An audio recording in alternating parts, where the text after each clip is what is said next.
తోటి ఖైదీలు ఎలా ఉండేవాళ్ళు సార్ మీతో? తోటి ఖైదీలని మనతో కలవనివ్వరండి. First point. ఓకే. ఎవరిని కూడా మన దారిదాపుల్లోకి రానివ్వరు. ఎందుకంటే అక్కడ మన ప్రాణానికి హాని కలిగించే వాళ్ళు ఉండొచ్చు. ఓకే. ఒకటి, మనము కూడా వాళ్ళతో మాట్లాడడానికి ప్రయత్నం చేయడం కూడా కరెక్ట్ కాదు. అక్కడ ఉన్న వాళ్ళు అందరూ ఆల్మోస్ట్ వాళ్ళు గంజాయికి అలవాటు పడి ఉంటారు, మత్తు పదార్థాలకు అలవాటు పడి ఉంటారు. ఒక రకమైనటువంటి ఒక మరో ప్రపంచంలో వాళ్ళు ఉంటారు. మనం వాళ్ళతో మాట్లాడడం కూడా అక్కడ పెద్ద ప్రమాదం.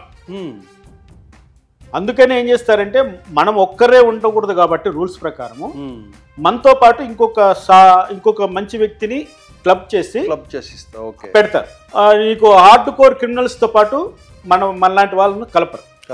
ఒకవేళ మనతో ఏదైనా చేసేయాలనుకుంటే వాళ్ళలో కలుపుతారు. వాళ్ళు మనతో పెట్టే హింస మామూలుగా ఉండదండి. వాడు ముందు ఉన్న సీనియర్ ఖైదీ జూనియర్ ఖైదీతో చేయించుకునే సఫర్యలు ర్యాగింగ్ అంటారు. ర్యాగింగ్ ఇంట్లో పిల్లలు కూడా చేయరు. ఈ మాట వాడేస్తున్నా చూడండి. ఓకే. అంత క్లిష్టమైన పరిస్థితులు అక్కడ ఉంటాయి.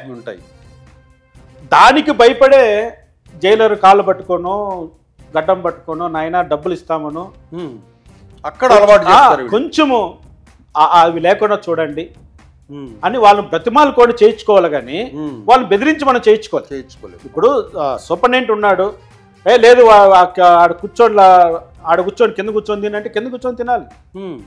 వాడు ఏది పెడితే అదే తినాలి. ఇంకా ఏం లేదంటే ఆయన రూల్ పాటిస్తే ఇంక అయిపోయి మన కథ.